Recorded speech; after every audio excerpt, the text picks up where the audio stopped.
হাত তোলার চেষ্টা করিস না, তাহলে তোর হাতটা আমি দুমড়ে মুচড়ে আমি পলাশ ডাঙ্গার পলাশ। মেম সাহেব, অসভ্য মেয়ে মানুষ দেখলেই পলাশ ক্ষমা করে না। আর আমার সাহসের আপনি এখন কি দেখলেন? বেশি দাপাদাপি যদি করেছেন তখন আপনি আসল পরিচয়টা আমার পাবেন।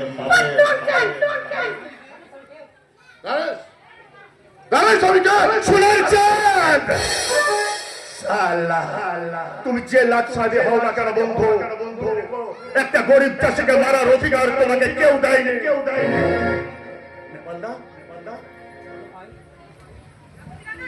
ওঠো ওঠো নেপালদা, ওঠো, যাও নিজের কাজে যাও। তাই তো যাচ্ছিলাম পলাশ, কিন্তু এই বাবু কিন্তু হঠাৎ এই চাষা বলে ডাকলো। আর অমনি তুমি চলে এলে ওদের ভদ্রতা শেখাতে। বলি নেপালদা, একটা কথা মনে রেখো, শক্ত লোহাকে যেমন না পেটালে লোহা সোজা হয় না, তেমনি এই অভদ্র মানুষগুলোকে রাম ধোলাই না দিলে না এরা কখনো সোজা হবে না।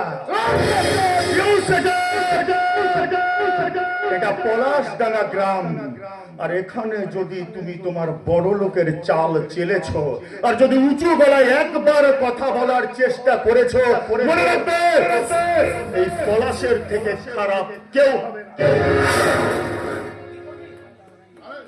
কি করবি শুনি?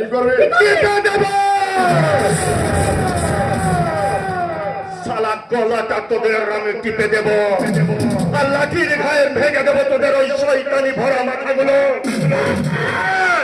আজকে শুধু সাবধান করে দিয়ে যাচ্ছে, আর এরপর যদি আমার এই গ্রামের কোনো চাষার গায়ে হাত তোলার চেষ্টা করেছে তাহলে মনে রাখেন এই পলাশের থেকে খারাপ কেউ হবে না।